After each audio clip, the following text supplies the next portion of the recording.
Good day mga kamotorov. Ito ngayon, going to La Union kami para mag-celebrate ng anniversary namin ng aking Bobby. At ito ngayon, tinatak na namin yung daan papuntang La Union. Kaya pala pang decide ako na mag-anniversary ride kasi ito rin yung time na gusto kong mag-propose sa kanya. Total hindi nila alam o di niya alam na magpropose ako sa kanya. Ganon din yung kasama naming dalawa na magpropose ako sa kanya ngayon.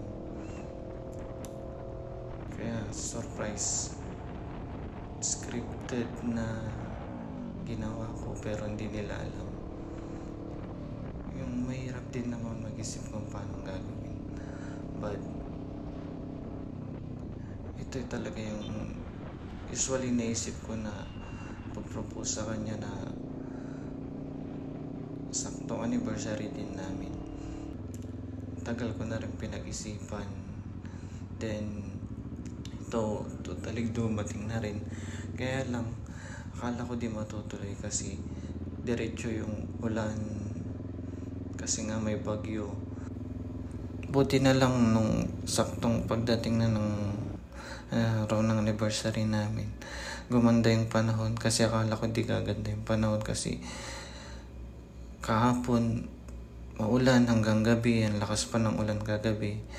But pagkagising ko, tinignan ko agad kung good na yung panahon at good weather na.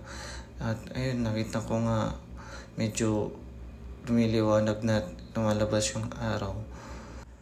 Kaya niyaya na namin yung dalawang kasama namin para ituloy yung rides at yung anniversary celebration namin at yung sikretong proposal ko. Pero sinabi ko na rin dito bago kami mag-lunch doon sa isang kasama namin na si Lacey. Tapos sinabi niya kaya tinirisa. Ito ngayon, kakain na kami. Ito yung mga in-order namin. Good for 8 person na. Ayan. Kain muna bago diretso sa may Man-Made Forest. At ito nga, dito na kami sa Man-Made Forest. Then, after namin dito, diretso na kami sa Baluarte Watchtower. Di na kami umindo dito sa Man-Made Forest para mag-picture-picture kasi dami ding dumadaan. Kaya di rin kami makapagpa-picture ng maayos sa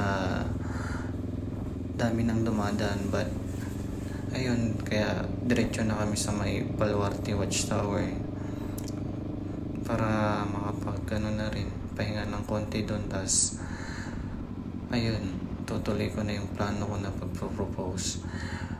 At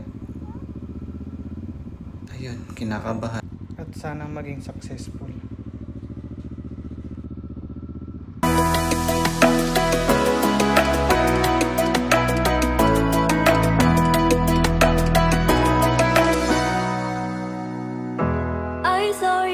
Classroom hall, dark brown eyes and Macy hair, talking to your friends but only you shine the most. When you smile at me it feels like, I don't know, I was struck by lightning, it's trembling. You and me, can we be together? You and me, is it possible?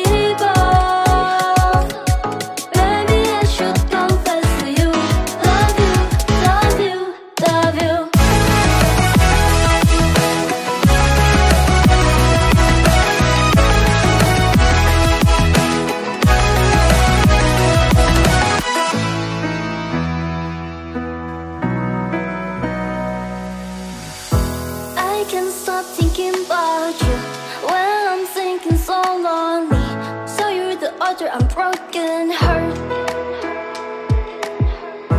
I feel like a daydream clock. It's kinda sad, almost starting to get